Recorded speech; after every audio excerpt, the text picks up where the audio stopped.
technical kinks, but I'm Peter McIntyre. I'm one of the organizers of this conference. So again, welcome and glad you're here. We're going to listen to Dave Duggins now. He's U.S. born, but spent his formative years in Eastern Europe. He works in PHP, Ruby, Python, and Clojure.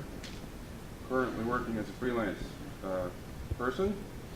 And he's going to talk to us once we get this sorted out about cloud computing. So I'll let him do some introductions, and I'll keep messing with things in the background here. We'll figure this out. So just to get this out of the way first, because I always forget, I've got 2 books to give away. So the way we're going to do it, I'm going to talk. I'm going to just show a lot of cool stuff. And if you want to ask questions, go right. Feel free to ask questions while I'm talking, while I'm showing things. Also, we'll have some time at the end to ask questions. And the 2 people who ask questions that I cannot answer, or falling back the best 2 questions, or whatever combination, will get books, okay? I don't know everything, and oh cool, that's off now. And I actually love it when people ask me questions that I can't answer. So what we're going to be talking today. What is the meaning of life? What is the meaning of life? I know, 42, right? But what we're going to be talking today about is about actually developing in the cloud or using cloud-based tools to do your development. And just to prove my point, I'm not even going to use my own computer. I'm borrowing Peter's laptop, so it's not even my computer. Yeah, none of my tools, none of my files, none of my stuff is on this computer. It's running Windows 8. I'm a Linux guy. So what we're going to be talking about, and let me actually go ahead and start bringing some stuff up now that we have a working computer.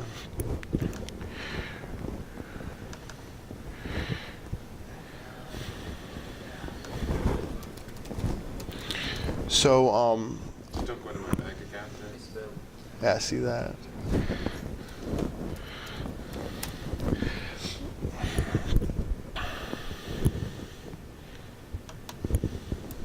Oops, didn't mean to hit that. So,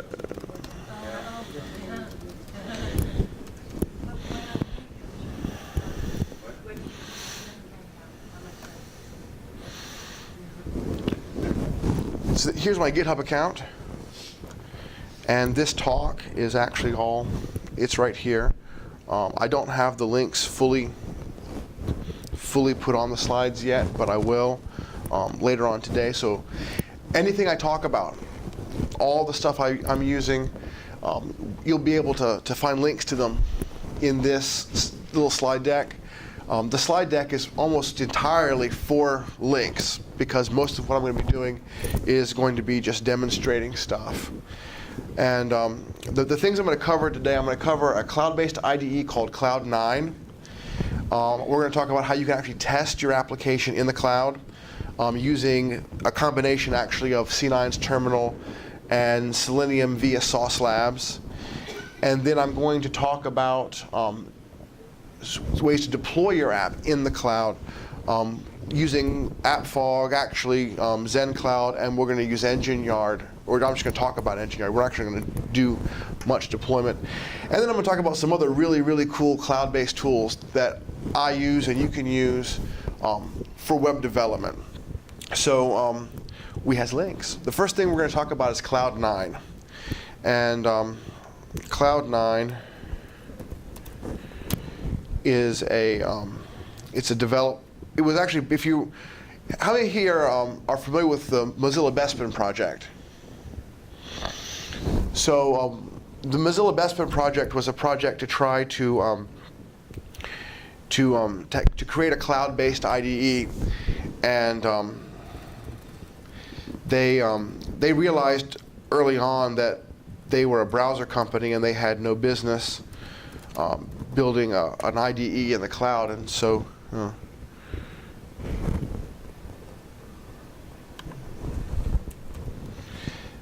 They gave it away, and one of its iterations.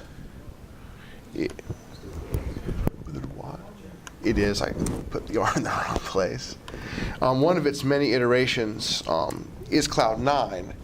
It's based on Node.js and Python, But it's a great IDE. They support PHP, Node, Ruby, Python, and there's another one out there that I'm going to mention called Nitrous.io. It saved one of the workshops on Friday. One of the cool things about an online IDE like this, it's not just an editor. It actually has a complete development stack behind it. So when I go over here to a workspace, and I'm going to actually load my blog workspace, they're not just giving me an editor that's connecting to code on GitHub. This actually creates a Linux-based virtual machine. I have a terminal that I can use to access it. I can run PHP, I can run what else? Ruby, I can install Ruby gems. I can run a lot of the basic bash commands here, and I'll just restart that later. But as you can see, it's a cool little IDE. It gives you your files over here on the side. There's a basic terminal down here at the bottom where you can do your version control with Git straight there on the command line. Syntax highlighting, anything you want, you can adjust all those things. I actually use Vim when I'm not in the cloud, so I actually have this set up to follow Vim's key bindings. You can have it any way you want. It's pretty customizable. Some of the tricks that it can do, depending on what you're working on, you can run and debug things. This used to only really work with like Node.js and the Ruby. One thing I've not played with, it's a new feature. They've actually got a MySQL instance installed in your VM that you can access. So now you can actually even use this as a full development environment. You can install your PHP app with MySQL. You can run it right here within this interface to do your debugging, to do all your tests, everything. And I actually run Composer to install dependencies on things from the command line. And then it allows you to install gems for, as I'll show you a little bit later on, for services like AppFog and Heroku for deploying. It does have a deploy section. If you use Red Hat's OpenShift, Heroku, or Azure's cloud, it actually will connect here and interface with your account. And you can do just a direct push. And without you having to type anything or mess around with Git, it will deploy your application to these services, which is cool. Not helpful for development, but nice for developers. They have a lot of themes. I use the Solarized, but there's a great deal of themes. It remembers the themes on a per project level. No, it's not. It looks like Sublime, but this is actually the Bespin editor that Mozilla created. It's very. I would guess, although I'm not sure, Sublime probably got some of their graphical ideas from the Bespin editor. It follows closely to the TextMate, kind of that family, just because that's a very popular interface for developers.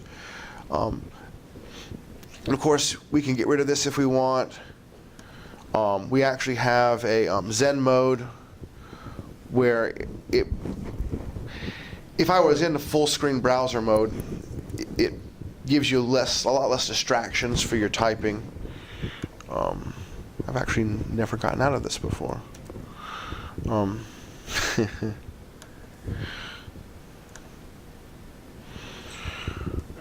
there it is. Now it's back in. It's in Zen mode. It just took a second for it to get into it, but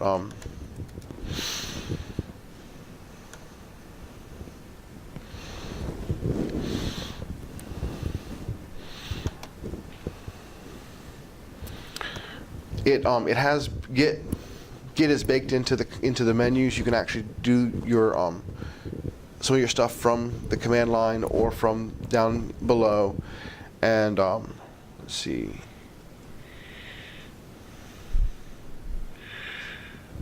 I've lost it for a second. Here we go. The console down below doesn't really give you any output. So we have a full-fledged Linux terminal. We can come in here and we can go into directories. You can look at things. Oh, I keep hitting the wrong button.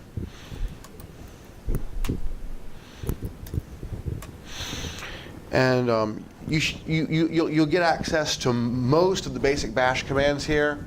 Like I said, you won't have sudo privileges. You're not able to install whatever you want, but you can install Ruby gems, things of that nature, depending, and anything with Node. You can install any kind of Node modules here. So depending on what you're working on, it gives you a lot of flexibility. And let's see, what else can we show?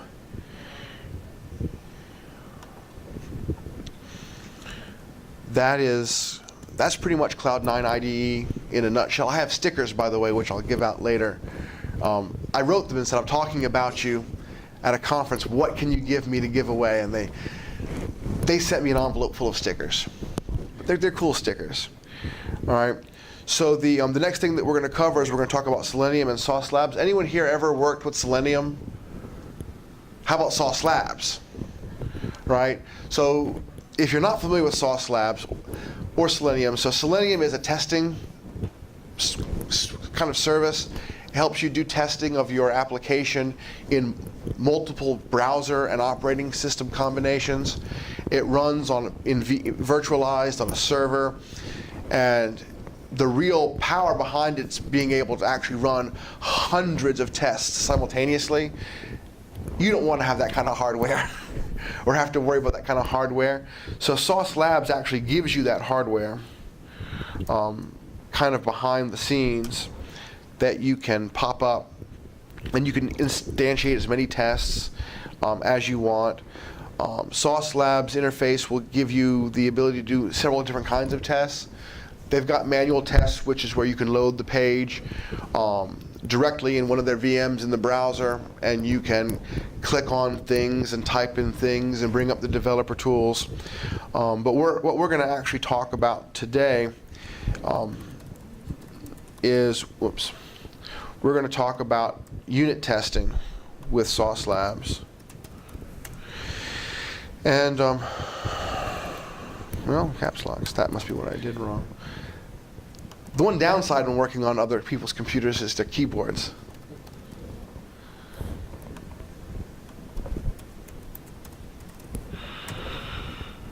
All right. So this is how the dashboard comes in when you first start. It shows you your tests, the tests that you've run in the past. I actually ran this test last night just to play with it. And we'll run a test in just a minute, but I'm just going to show you what it gives you. I ran basically my contact form test on my website's Contact Us page. I ran it in Firefox on Windows 8. It failed. I was very upset. My contact form doesn't work. It's a server issue. I'm working on it. So we will run a test, and the test will fail. It's not going to pass. That's okay. It's not supposed to pass. But it gives you the statistics about the test that it's run. And the cool thing is it gives you a video that you can actually watch, a job video, where you can actually see live as the VM, and it's probably old. Yeah, we'll run it. We'll do a new test in a minute, and we'll run it right away. But you can actually see a video of your test after it's run. I don't have a paid account, so I don't get a whole lot of things kept for very long. But so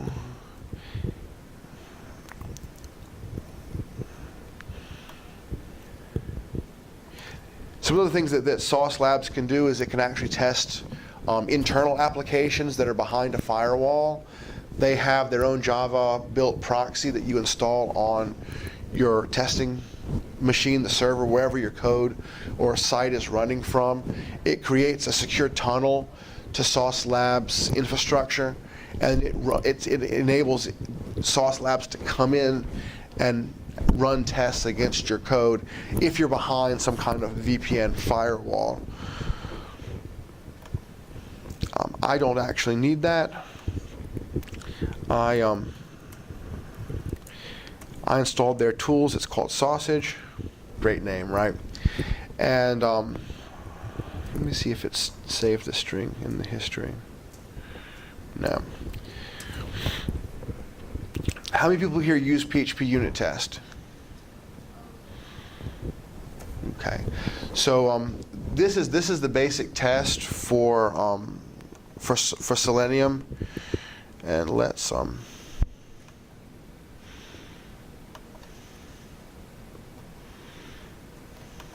it a little bit bigger so you can see it. So we have a basic demo. I call this the contact form test. The first thing you do is you set up your browsers. That's the cool part about it. You can actually have it run the single test multiple times in different browsers, different operating systems, different combinations. And you would set that up, first of all, right here in an array. And the setup function is the function that it uses to set up the URL where it's going to run the test against. And then we create basically our test. And I created a random email helper function that just sets the emails. The actual test is called do contact. And what we do is we say this by name from, this by name subject, and we set a value. Basically what this is doing is this is searching in my HTML for forms or elements that have this particular ID, and it's setting the value of that form to whatever I've given value in the parentheses. And in this case, we're creating an email, a subject, and a message. So in my case, my email array called random email, I've defined an email. You could have this set up to randomly generate emails and subjects and messages from some type of seed. It can pull them from a database. It can pull them from some kind of flat file. This can process the email addresses any way that you want. And then we have this function which is called test contact. Test is the key word. You prefix your test with test, you give it a name, and then you set up your test here. I'm saying do contact, and setting it up that way. That is how it knows what to do, how many times. This is where you would iterate through if you had multiple email addresses. This is the test that this is what actually runs the test. And then render.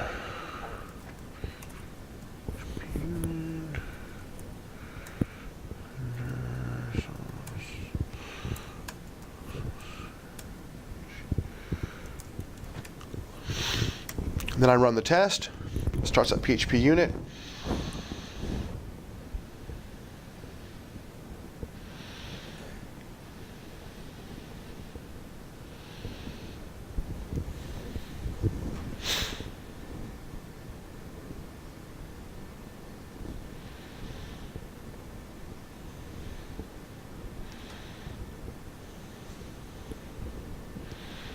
It takes a minute.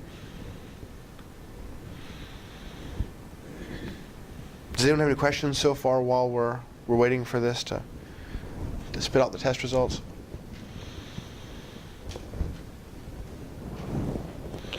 And there we go. So it tells us that we had one test, one assertion, one failure. So it ultimately failed the test. It actually tells me where it failed in the actual test scenario. Thank you, your email has been sent was never found. If you notice, that was what I set up right here as the assertion that the test works. It's looking for the text, thank you, your email has been sent, which is what my page would have spit back had the email successfully been sent. And we come back here, we go to our tests, and you'll see that there's actually a new test in my results list right here from today. 37 seconds running. It tells me that it failed. Then I can come in right here.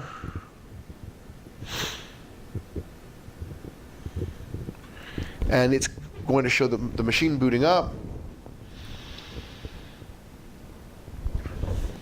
And then there's that's my test basically running.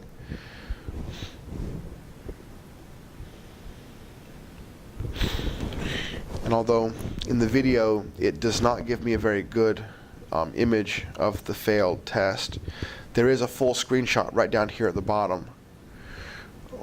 So I could see any error messages or anything that was going wrong right here.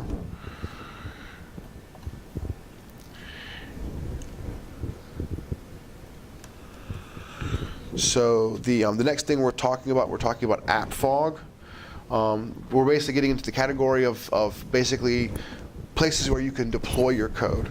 I use app fog now. I've used Engine Yard. I like both. Engine Yard to me seems to be a bit more stable. I've recently been having some problems with app fog with just my site going down periodically and I have to restart the container. But all in all, it's a good service. App fog has a free tier. Part of my problem may be that I'm on the free tier, but if you want to play around with this, you want to have just a little environment to mess around with PHP, MySQL. This is a great one to go to.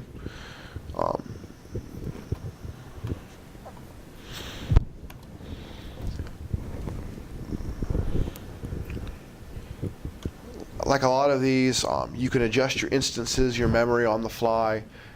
It works kind of like your electricity. The more you use, the more they charge you. The free account, they do give you like 2 gigs of RAM to share, to spread out between your free applications. So you actually can have you can have technically unlimited free applications within the 2 gigs that they give you. So you can usually run about 4 to 8 applications, depending on how big they are and how much memory they use. The minimum's 128. I run my blog right now on 256. And then services are going to be your database instances. They only offer database instances with MySQL, but you can also connect to Mongo, to Couch, Redis, any of the cloud-based database services. You can set up an account and link your code to those accounts as well.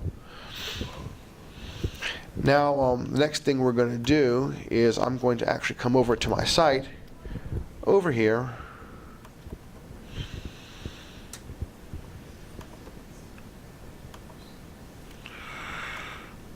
And hope that my workspace will open up.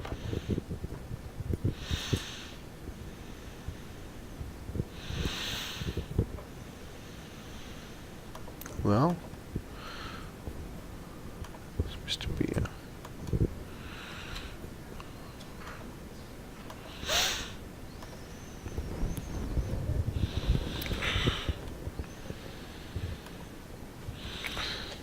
So what we're going to do is we're going to come to my views, and I have a page where I put my speaking.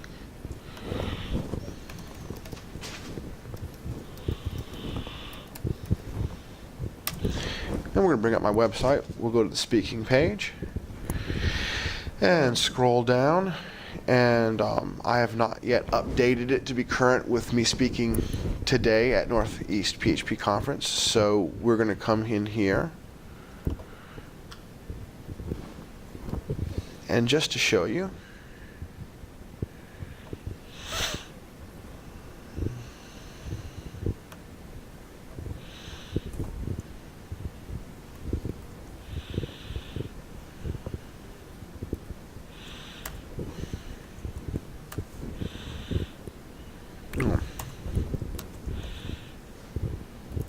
We got it.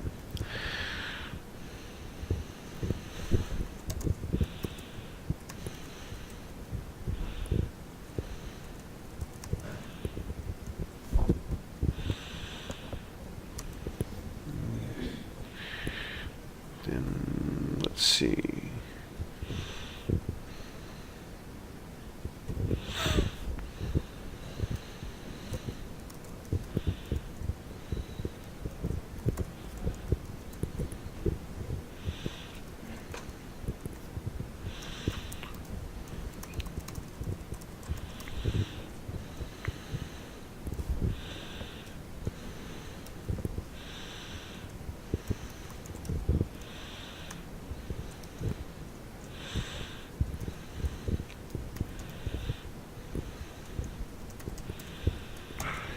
So I just made a quick addition to link back to my GitHub account for the slides for today's talk. And the gem for AppFog, which I've already installed, is AF, and I would say, actually, I probably need to log in. Sometimes it logs you out.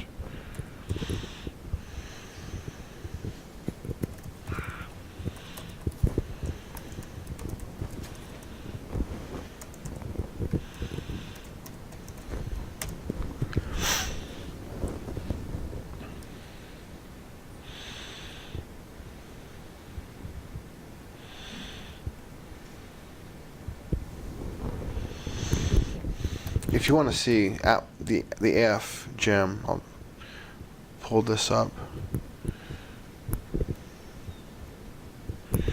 AF help.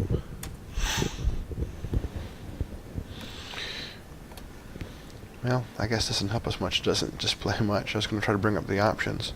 There's not too many of them. You would say AF deploy, the name of your site. Where's update?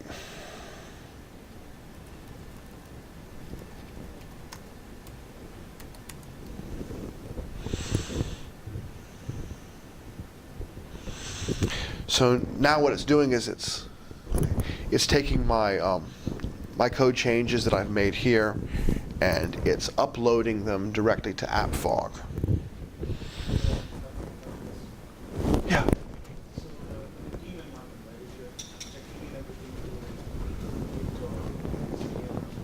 Mm-hmm.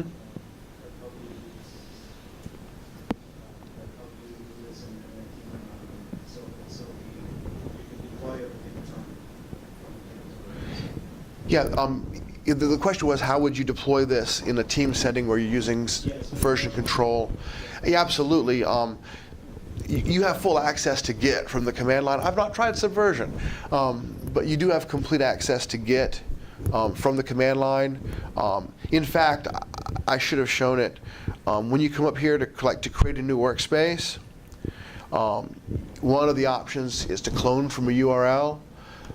Basically, what we do is we give it a source URL from either Mercurial, Git, possibly even Subversion, and what it will do is it will go out and it will pull it in, and it maintains the links to the origin.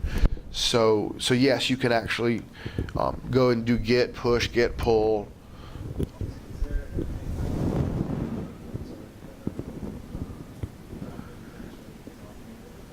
It's not built into Cloud9, no.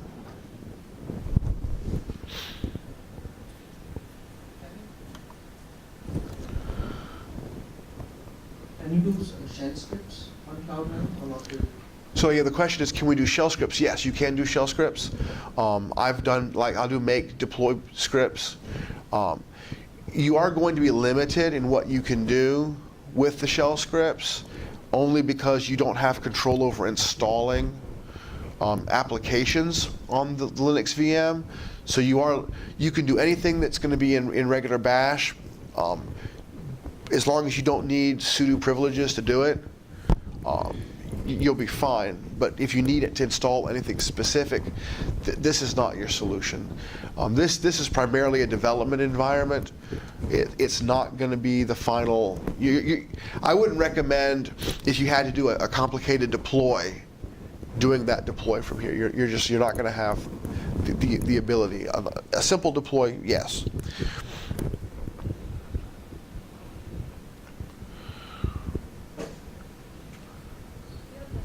Yeah. Is there any specific reason to use the HTTP to act as your data count rather than SSH?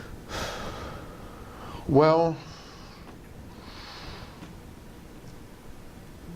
aside from being lazy and not wanting to set up an SSH key, I don't know.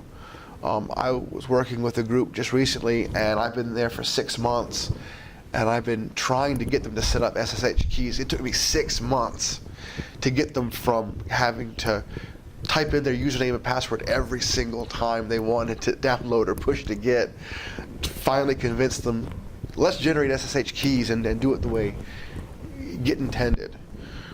But That's the reason I asked. It's like, it's being asked to, like, every time you do something. yeah, actually, I don't really have anything to show with Engine Yard.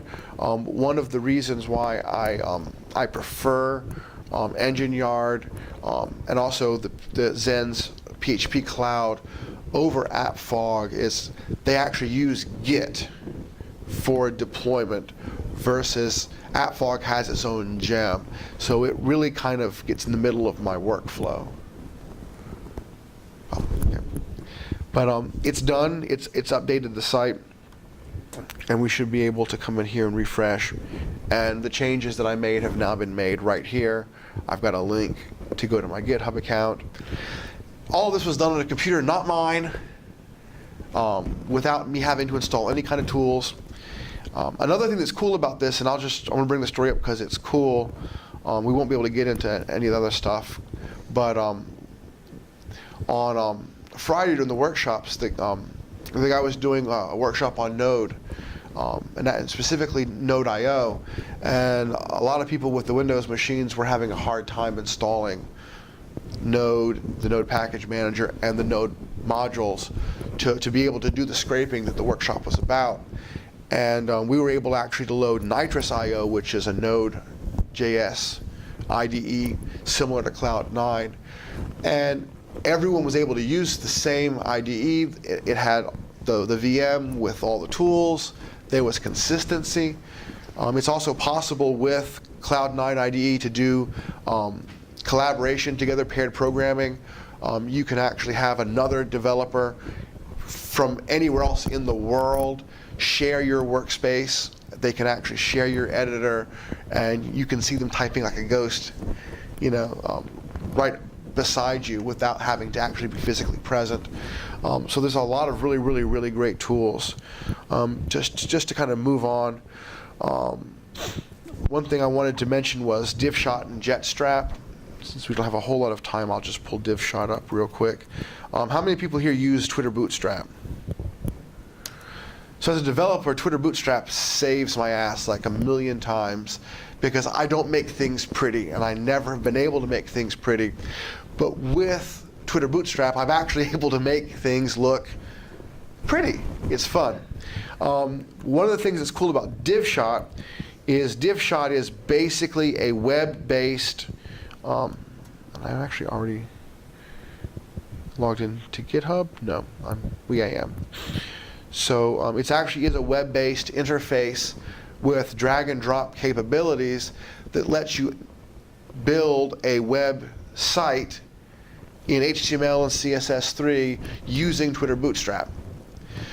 And the cool thing about it is this is as easy as any prototyping application out there. So as far as prototyping and building wireframes of a website, you can actually do that in DivShot with the side effect of when you're done, you actually have an HTML, CSS, JavaScript template that you can download and then use in your application.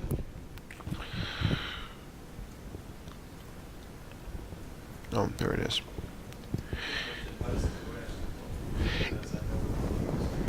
Uh-huh. This is not Dreamweaver. This is straight up. They start with a base Bootstrap template. The code is 100% HTML5, CSS3 clean, easy to read code. In fact, here it is right here. You can see the kind of code, although it's being smushed on the screen. It doesn't give you anything you don't need. It's straight up Bootstrap.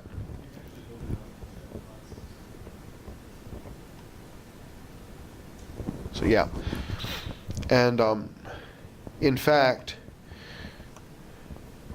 I think one of these actually has access, or had access at one point, to several different libraries, not just Bootstrap.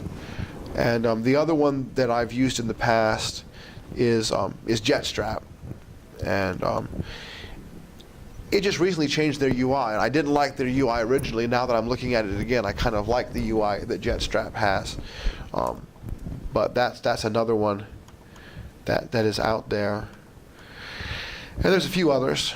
And then another thing, of course, you can do is you can go to places like, what are they? There's a lot of Bootstrap template sites out there you can go to pull out very cool, very basic Bootstrap templates. But this actually gives you the ability to do them online. So anyway, I guess that's about all the time we have. That's pretty much my talk. Yes? So the question was, is there anything out here that uses Angular instead of Bootstrap? I don't know for sure. It wouldn't surprise me. Both DivShot and Jetstrap have been around for a little while now. They've actually both come out of beta and are. So I'm sure that there are others. I've seen several other stuff come up recently in the past 6 months for Bootstrap as well. So it wouldn't surprise me. I don't know though. So there's your book.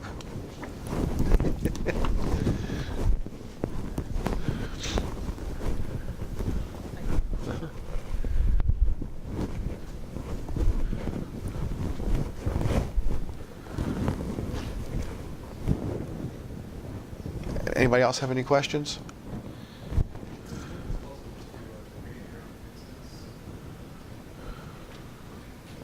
You know, it's possible to create your instance of case project closed system. So the question is it possible to create your own instance? Absolutely. I should have mentioned, but didn't. Cloud9 actually has it's an open source project, so they actually have a GitHub repository. You can download their code. It requires Node.js and Python, and in fact, one of the things that they do let you do if you were to create a new workspace is they've got this SSH function, and you actually, if you have your own instance running on your own server with Node.js, you can connect to it remotely with the application. So yeah, there's a lot of things you can, a lot of different ways you can do this. But yeah, I actually don't have it on my laptop right now, but I have in the past have also had a copy of Cloud9 running locally in case I needed to use it. So.